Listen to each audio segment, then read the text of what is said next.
either one of these any good? Wow, this is a good movie! It's pretty good. Yeah, well, the director from yesterday doesn't think so. It stinks. You sorry?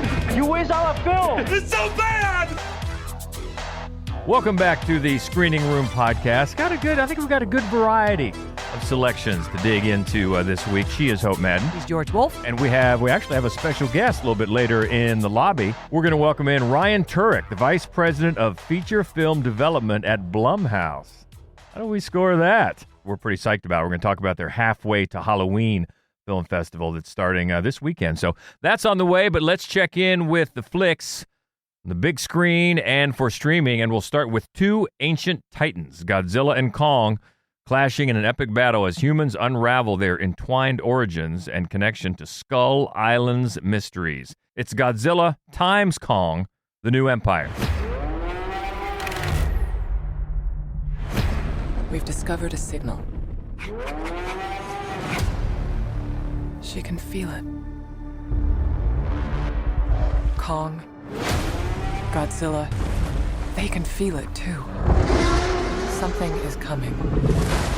Something even they're afraid of. That's a call for war.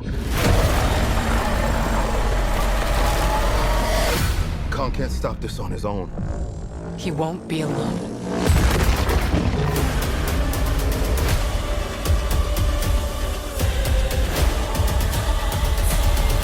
You know, in the synopsis there, it mentions Skull Island. Probably not a good idea, and probably not a good idea to remember how recently we loved, and I think everybody loved, Godzilla -1, because this movie, in comparison to either of those, doesn't really measure up well. Does not. And one of the things I think that it doesn't really make too much sense is the title itself, right? Which is Godzilla. Well, I don't even, is it times Kong? X Kong? I don't know what that.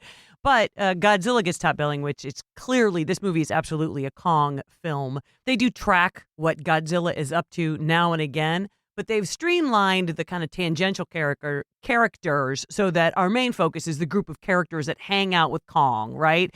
So Dr. Anderson, played by Rebecca Hall, and Dan Stevens is new to the team, the Kong team. He plays a veterinarian named Trapper. And then, of course, Gia, Dr. Andrews' adopted daughter, played by Kaylee Hoddle. She is back as well. And then what they do bring over from Team Godzilla is the podcaster, who's played by Brian Tyree Henry. So Dan Stevens and Brian Tyree Henry, they get to add a little bit of levity to the film, which is nice and needed. They also have a really funny rapport between the two of them on screen. They're sort of charming and adorable, and I appreciate that. Yeah, I liked when we first got to know Brian Tyree Henry's character. He was funny. He's been funny in all these. I forget how many he's been in, but the last one anyway brought a nice bit of levity. So I'm glad to see him back. And then the Dan Stevens character, he inexplicably always kind of plays I think they're cassettes of bad early 80s hits like Loverboy, Turn Me Loose. and Kisses, I Was Made for Loving You, Baby. Woo! Yeah, gems. But anyway, what they find out in Hollow Earth is that there has been a distress signal. There's another big ape someplace, and he's got secret weapons of his own, and there's other kaiju involved. And basically, Kong has to go up to the surface to convince Godzilla to come down and fight with him in Hollow Earth. That's, in a nutshell, the movie and how dumb it is. Now, they can't talk to each other because they don't speak the same language. So Godzilla is very angry, and Kong is frustrated and very like, no, buddy, come on. And then Godzilla, breathes fire on him. And then Kong gets this sort of robot arm. Again, the word is dumb. There's also a baby Kong. I'm sure you've seen that. Named Scrappy. That's right. We get our Scrappy Doo moment. It's but if you just go into it, one of the things I appreciate about this one that I didn't care for in the last one is I felt like Godzilla versus Kong kind of took itself too seriously. This one doesn't, but at the same time, it doesn't ever manage to be sort of silly fun. It's just sort of dumb. And it feels like a really, really, really, really expensive Saturday morning TV show. That's how it feels. That's kind of the sort of ludicrousness that is afoot in the film. There is, the action isn't terrible. The fight between Godzilla and Kong, where Kong is trying to convince him to come back to Hollow Earth with him. I mean, I don't want you to think they're talking to each other. They don't. But that's a pretty fun fight sequence. But it always just feels like just a big green screen of Palooza. Yeah, and actually, as fine as it looks, it still made me remember that I don't think it looks as good as Skull Island did. So that's another comparison where it doesn't come out on the plus side. And I sort of got the idea really when I first saw this trailer because, we're still, even though it's been months, we're still basking in the glow of Godzilla Minus One. And Godzilla Minus One is a film, and so is Skull Island, a film for everybody. I think whether you're a fan of these kaiju movies or not, you should see both of those movies. This one is for the real hardcore fans of all this entire kaiju franchise and every film like it. Otherwise, I don't think it holds up. No, I mean, there were a lot of kids in the screening that enjoyed it, but it really, it's about as good as it is. It's like an expensive Saturday daytime kids show. I mean, Godzilla Minus One was really a masterpiece and easily the best of any of these films since the original Godzilla. And then, Kong Skull Island was like the perfect popcorn film. They knew what they were doing. They leaned into it. It looked great. It did. Yeah. And so you're right. Those are pretty high bars, and this one doesn't even pretend to reach for that. It just kind of skimmies underneath. But I think what you said in your written review, is adequate fun.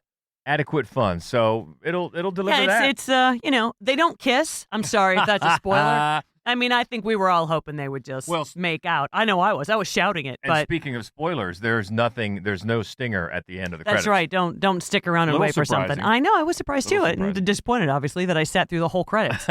But that is in all the big theaters right now. Godzilla times Kong, The New Empire. Well, let's go to Apple TV next. A documentary that follows the life and career of actor Steve Martin. It's called Steve! Parentheses, Martin, a documentary in 2 pieces. And if you bought my album and you came down here expecting me to do a lot of routines from the record and I didn't do them, well, excuse me! This guy was getting people so happy. I always thought, this just does not happen. And it did. He's the most idolized comedian ever. He reinvented stand-up. It was a cultural phenomenon. I always thought of him as the door out of the 60s. You could be silly again. Steve Martin has just taken the big leap onto the big screen. I was launched into the stratosphere. My whole life is backwards. How did I go from riddled with anxiety in my 30s to 75 and really happy? How did this happen? It's interesting because it's not that long combined. It's about 3-hour watch. But it's really clear and very clever the way the film is broken into 2. Yeah, both the 2 pieces are so tonally different for a good reason. This is Oscar-winning documentarian Morgan Neville. He did 20 Feet from Stardom. He did the Mr. Rogers documentary. I mean, obviously very talented. And he brings a perfect plan for this documentary. Because if you didn't need a reminder that Steve Martin is a national treasure. I mean, we say that about Tom Hanks, but man, Steve Martin, and it's great because he's had such a resurgence here in his 70s, in his mid-70s, getting together with Martin Short. And as they bring up in this movie, it's so interesting that he started out as a solo act, and now he's part of a duo. Well-loved on the road, and of course they've got the show with Selena Gomez that's a big hit.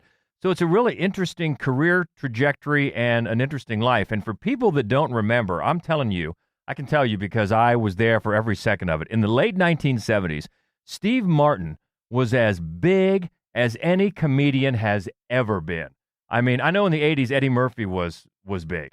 I mean, Steve Martin was huge. Albums, and he was on Saturday Night Live all the time, and as many TV shows that could get him. until he moved into the movies. And the first part of this charts his life really from the beginning up through working on his act, and it took him a long time to really hit. It really did.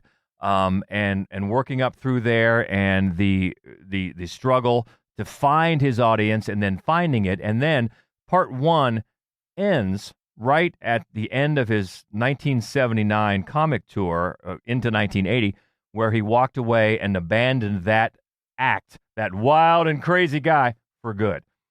And it's interesting because everybody they talk to, in friends, other comics, Jerry Seinfeld, whoever, you hear their voice and they're introduced with text on the screen. You never see their face, ever.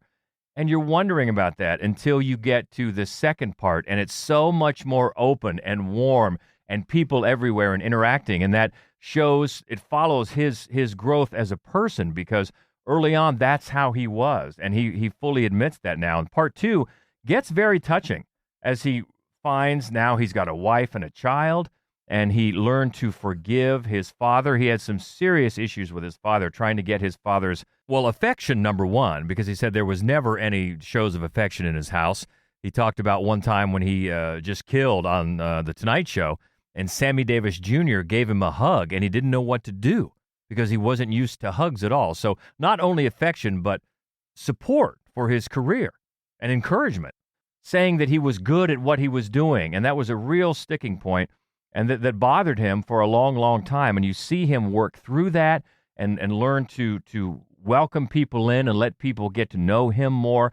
And the way the second part is directed and handled reflects that. And so when you're into the second part, you fully realize, okay, this makes total sense. They should be two pieces. I mean, you can certainly watch them back to back, but if it was one whole, the tone would be completely like, wow, it would be such whiplash. But it's really, really enjoyable. And if you're not already watching Only Murders in the Building, I mean, we love that show. And he's just great. He's a great entertainer, has been since all the way back to the stand-up days. And he started, his first job was selling programs at Disneyland for like a nickel, because he grew up in California. But, if you didn't know that much about his early days, that's interesting too, because it's a lesson in perseverance, because the type of act he had was unlike anybody else at the time. It only happened when he decided to not try to be like everybody else and do and look, cut his long hair, cut his beard, not look like a hippie, try to do something totally different, that he finally started to find an audience. So it's not only a great history lesson about his great career, but a look inside a guy who, like he says, is now extremely happy in his mid-70s when he used to be just filled with neuroses. And that's a happy story, too. Plus, you get Martin Short in the second part. Which, anytime you can get Martin Short in anything, it's just a jewel. The two of them together, you cannot help but smile, even if they're just sitting there and not telling jokes. The two of them together are just a joy. And then I don't know if anybody saw that social media post this week that Selena Gomez put out, just saying what we all knew, that they are both the dearest human beings that you ever want to know. And they're like, well, we kind of all thought that anyway. So definitely check it out. It's on Apple TV. And if you're looking it up, it's kind of hard to find, especially on IMDb. You got to type everything out right. Steve, ! Parentheses, Martin, : a documentary in 2 pieces on Apple TV. Boy, this next one is interesting, and this is in select theaters now. And New York, 2010. Jeff Harris, a music journalist, sets out to uncover the truth about Francisco Tenorio Jr., a young Brazilian samba jazz pianist who disappeared in Buenos Aires on March 18th, 1976. Stars the voice of Jeff Goldblum. It's called They Shot the Piano Player. I read Jeff's article on the bossa nova rage of the 1950s. I asked Jeff to take things a step further. The story, however, became more complicated. One day, I came across a name unknown to me. Who's Tenorio Jr.? Tenorio was one of the top figures of samba jazz during the bossa nova years. What happened to him? Very strange story. He disappeared just like this. Era uma coisa absolutamente estranha. They stopped a golden age right in its tracks.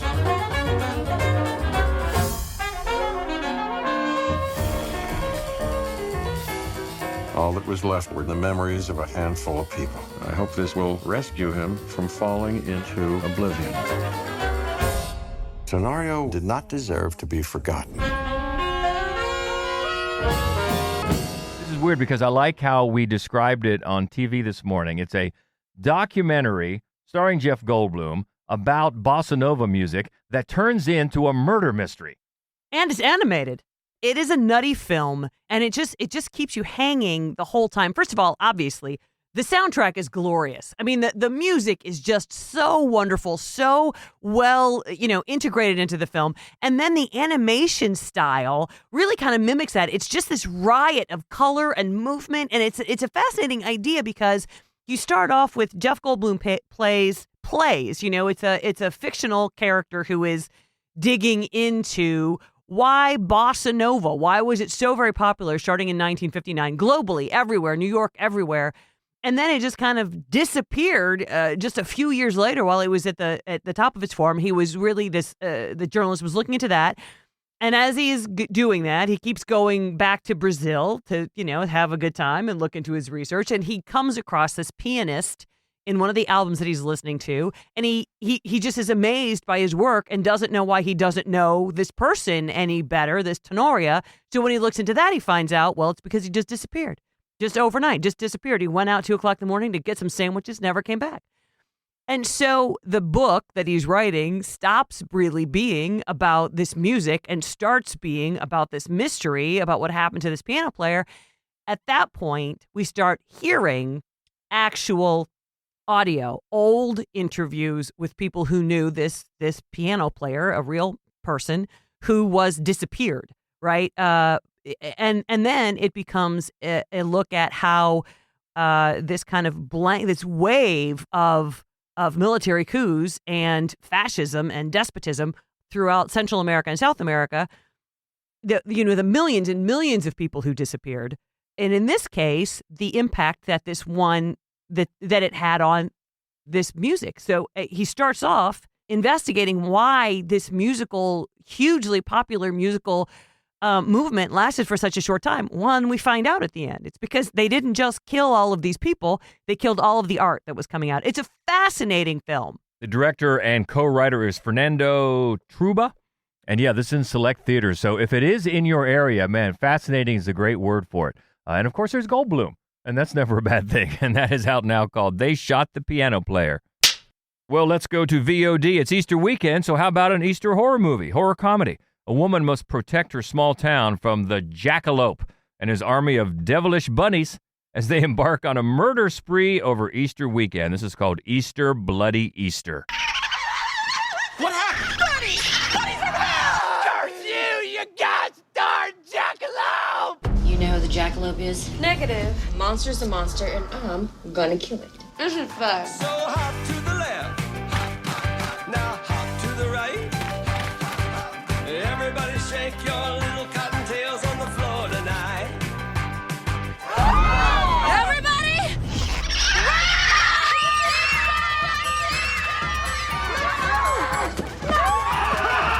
Is that a grenade? Guns don't kill people. I do. I love an Easter egg hunt. Die, stupid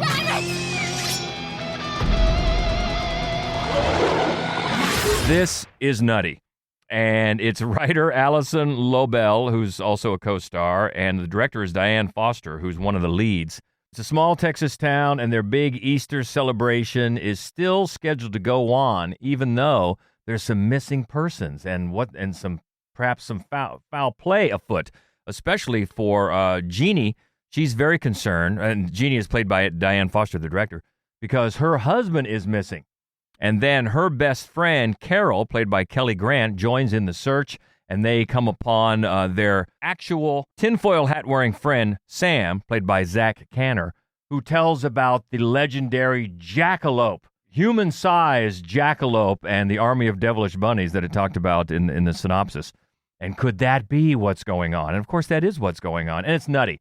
They have the tone right from the beginning that this is very, very wink, wink, nudge, nudge. I mean, there's a prologue that takes sends up the very well-worn horror trope of, teenage sex equals death with these two actors that are well past the age of teenager and really overdoing the Southern accent. So, okay, we get it. We're in on the joke. And especially moments when these actual little bunnies, you'll go from actual footage of real bunnies into these puppets, these bloodthirsty puppets. It's pretty funny. I mean, the way it's handled, I mean, I laughed out loud. And so some of the bloodshed is really well done. The cast is strong. I mean, they're all in with this vibe, especially Kelly Grant as Carol. Got some great comic timing. When it falters is when suddenly out of nowhere it starts taking itself too seriously. Like, no, come on, we're digging this vibe, this bloody jackalope vibe. Especially there's a really curious musical segment where Jeannie, the Jeannie character, is looking into the mirror introspectively and has this song playing. Like, if this is meant to be funny, it didn't come across that way. It came across as, now we're going to get serious, and that just it doesn't work at all with the tone. And sort of moments like that inflate the running time a little bit, and you're like, this one of those where we could shave off 20 minutes, and boy, it'd be a lot more fun. But still, it does pack the bloody fun and the just nuttiness, over the top nuttiness. And as long as it keeps that vibe, I think you'll get a kick out of this. And it's on VOD right now for the Easter weekend. Easter, bloody Easter. All right, let's stay with VOD for a comedy by writer-director Bob Byington. Man Baby Lousy Carter struggles to complete his animated Nabokov adaptation, teaches a graduate seminar on The Great Gatsby, and sleeps with his best friend's wife. He has 6 months to live. This is called Lousy Carter. My name is Lousy Carter. I'm a literature professor. I don't like you lounging out while I'm talking to you. I have a troubling medical diagnosis. Sorry about this. I'm pursuing a grad student. I'm fine with how you look. You're not my type, first of all. Thank you. This is my stalker. I was a big fan of the film you made. The animated film from the early aughts. This is my best friend. You're the laughingstock of the entire faculty. I'm sleeping with my best friend's wife. I feel incredibly guilty. You should too. I don't feel guilty. Monster. All your behavior is odd to me. I keep expecting you to sound sort of worldly and professorial, but instead it's more like someone who's somewhere in between 14 and 16. 15? My ex is annoyed with me. I'm too tired to argue with you about it. Everyone is tired. Jesus. My sister is frustrated. I wanted to say that growing up, it felt like there were 2 children, and it wasn't me and you. It was you and Mom. Tune in to find out what happens to Lousy Carter. For a comedy on the other end of the spectrum. Yeah, here you go. One of the great things about this, David Krumholtz, who has been, he has got a ton of credits, a ton. I don't know if I've ever seen him do, just carry a film like this, in pretty much every scene. And he's great. And this is just the driest, darkest humor you could ever find. This is dry. And if that's up your alley and you appreciate that, I think you'll really appreciate this movie. I think you can count on one hand the number of times any character in this movie smiles. Everything is just the deadest of pans as he just goes through indignity after he finds out that he has 6 months to live, and all these different things going on, even from his, quote, best friend and colleague. They don't really seem like very good friends. Nobody likes anybody. It's all so cynical and nihilistic, and it's just, why are you guys even managed to go through life? But it's got a great ensemble cast that includes Olivia Thirlby as his ex-wife that calls him a man baby. You see people like Stephen Root. This is Macon Blair. Yeah, Macon Blair, exactly. So as long as you know what you're getting in for, that it's very dry and sardonic and just so cynical, there are some laughs to be had, and you'll get to see a really good ensemble cast, including this great lead by David Krumholtz. So if that's your bag, definitely check it out, because I think you'll like it. If not, stay far away from it, because it knows. That's the other thing, though. Even if you don't laugh and you stick it out, you've got to give Byington credit for his command of tone. He does not let up. This is what I'm doing, and I'm doing it all the way through. So if you don't like that, too bad. And so give him credit for that, even if you don't laugh. And I did laugh. By the way, the title, He goes by Lousy. It was an early nickname he got because he's terrible at golf. And that's just stuck. His name's Lousy, and everybody calls him Lousy. And it's on VOD now called Lousy Carter. Let's go to Netflix next. In order to prevent a deadly explosion, an illicit crack team has 24 hours to drive 2 truckloads of nitroglycerin across a desert laden with danger. Does that sound familiar? It should. The latest remake of The Wages of Fear. On aimerait que vous rameniez cette nitro jusqu'ici en camion.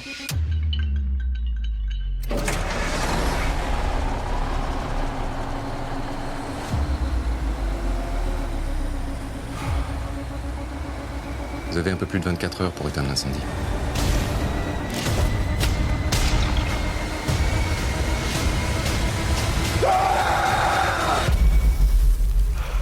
I don't know if it's sacrilegious, but my favorite version of this is Friedkin's Sorcerer. It's a great one. Of course, it started in 1953 and was based on a novel. And then in the 25-year, late 70s, Friedkin did it and called it Sorcerer. Both very good and so suspenseful. My Lord. Sorcerer, that one when they're trying to cross the bridge in those trucks. Oh, my God. So this is the latest, and they changed the setting, take it out of the jungle now to basically somewhere like Afghanistan, a country like that that's going through a coup. So driving through it is very perilous. There's checkpoints, and there's, paramilitary people, and maybe they need paid off, and, you're the group in the trucks here are trying to pose as delivering medicine instead. So that's where a lot of the suspense comes in, not so much the terrain, although there are a couple of scenes that directly recall scenes you might remember from even the original or from Sorcerer, but they just changed the whole vibe. Now, I will say in the beginning, when I first watched this trailer, I thought, oh man, are they going to give this the Jason Statham treatment? And they really don't. It doesn't measure up to either of the other versions, but it has its moments. I mean, they try to shortcut the character development at the beginning and to let us know why these characters will take this life or death mission. I mean, in the other ones, we knew why. They were at the end of their rope for various reasons. This is okay. You can see why, I suppose, that they're in on this, but they try to speed that up. And sometimes character development, when it's rushed like that, it just doesn't hit as hard, and it doesn't here. And it's not as suspenseful, but it has its moments. And I will say, if you know the first 2 versions, they changed the ending a good bit here. There's nothing at the end. I wanted to make sure I stayed till the end because I wanted to be sure there wasn't another twist. Because, especially in Sorcerer, there's that at the end with Roy Scheider. There's nothing like that, but they do change the ending, so it doesn't at all live up to either of the original versions, but it has its moments for, if you have Netflix, for a suspenseful thriller, and that is called The Wages of Fear. This is a French film, so it goes going back to its French roots, of course, because the original was French, so it's subtitled. On Netflix, starting this weekend, the latest remake of The Wages of Fear. Another streamer, a comedy. A desperate artistic director aims to revive his struggling theater with off-the-wall stage productions, all the while losing sight of why he chose this life in the first place. It's called Early Bird. Boss, there's a crowd. So many people out there, and I'm wearing this cat suit. No more cat war after that, I promise. We're doomed. Look, I've only got 5 weeks left, and I want to do incredible. The importance of being honest. Sync to Ernest Goes to Jail. Amazing work. First, you need to assemble your ingredients. I'm all tapped out of ideas. So, will you help me, please? Some of your employees might be feeling a little under. People look at this theater and they think it's a joke. I need more help. Can I get a raise? Really? Are you not happy working here? What? No talking. I'm fine. Yo! Like everyone hates me. This theater has been your life. Brandon Thomas reviewed this one for us at madwolf.com. Enjoyed it very much. And you get the feeling right away that it's going to be one of those sort of, on with the show, everybody pitch in and let's just make this last performance the best it can be. And while it is that, it is a lot more than that. When the theater manager, the rent is so high that he knows he can't stay. So as soon as his lease is up, they're going to have to move out. So instead of doing the same old shows they always do, he dusts off an old weird script of his own, and it turns out to be very popular. So then they're finding more and more very unusual original things, and they start to develop an actual audience. But at the same time, you know, the guy who once was like a humble manager, now his ego is blown out of proportion. So the performances are really good, which is why it's as good as it is, because you get invested in these characters and what they're going through. So, you know, it's a streamer. It's a charming movie, especially if you are a fan of theater. This is writer-director Martin Kazubowski. And yeah, it's another interesting take on art versus commerce. Like, what happens when suddenly the artist doesn't have to worry about commerce anymore, and then all of a sudden they do, and commerce is back in the picture, and how does it change them? So yeah, very, very fascinating look, and one that Brandon recommended. You can check out his full review at madwolf.com, but it is streaming starting this weekend, called Early Bird. And we'll close with another streaming documentary. A handsome nerd journeys the globe to turn the conventional art world on its head, set to prove to historians and critics alike that movie props are as important an art form as the greatest paintings and sculptures in history. This is Mad Props. What is it that makes prop collectors so passionate about owning a movie studio's garbage? I took the original glove. I just threw it in my bag, took it. That is what I intend to find out. This is a original Gremlin? Yeah. Oh, no way. Everything that I love, it's all in one thing. That one is, you can see also in the shoulder tubes, the shininess on it. That's actually dried slime. I think in general, film is art, and this is a piece of film, so yeah. Yeah, this is the size of a car.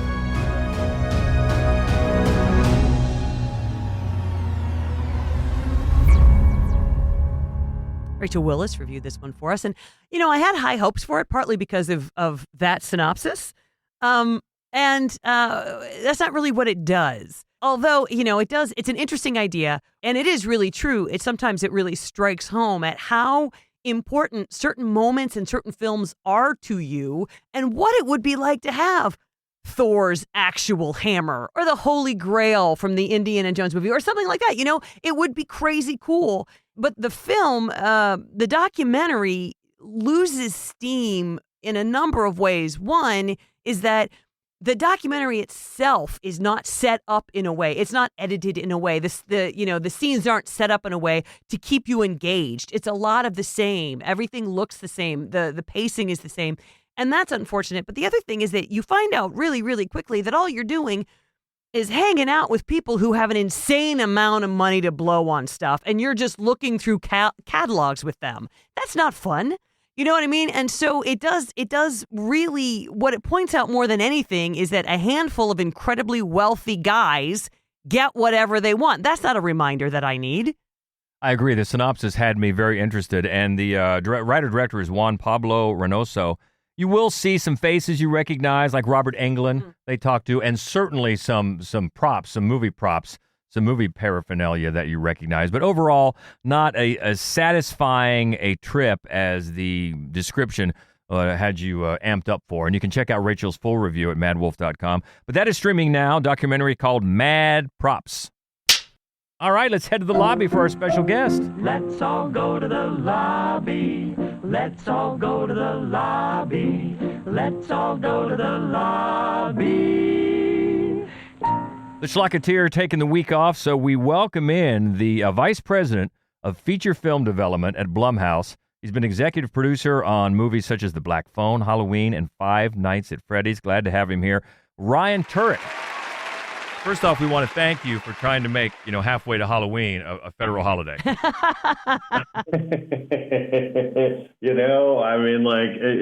At first I was like, wait, this was years ago. I was like, oh, halfway to Halloween's a thing. It is a thing. I'll take it because my Halloween decorations are still up. So that all works out. It is a thing. It should be a bigger thing. And you guys at Blumhouse, you're doing your best to make it a bigger thing. You've got the halfway to Halloween. Yeah. Well, really, it's a film fest all over the country, right? What's going on?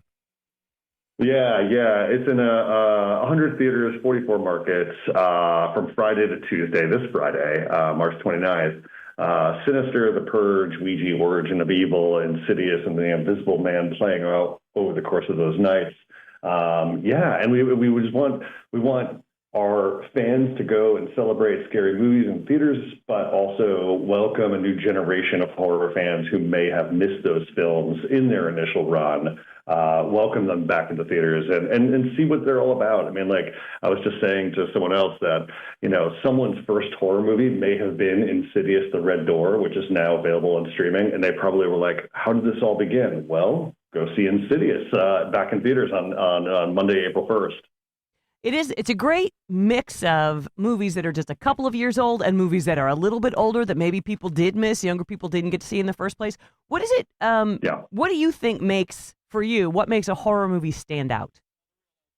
It's so funny because as I get older, the things that really matter to me is scary movies that I can rewatch over and over. That's the way it's always been when I was a kid. Like I had a VHS copy of Evil Dead 2 that just got worn out. But for the kind of more seasoned genre bit these days, the things I really look for is like scare me, genuinely scare me, and give me a fun time at the movies. And I feel like there are movies that are obviously kind of more like poems, and they have a lot of thoughtfulness and something to say, which is what we try to achieve as well. But give me a ride. Give me something where I'm going to watch someone overcome insurmountable odds against a slasher or a ghost or whatever, and give me a good time at the movies. Yeah, and we're seeing more and more that a lot of times, thanks to you guys, that horror films are not just for October. I mean, we're seeing them all year long, and they do quite well.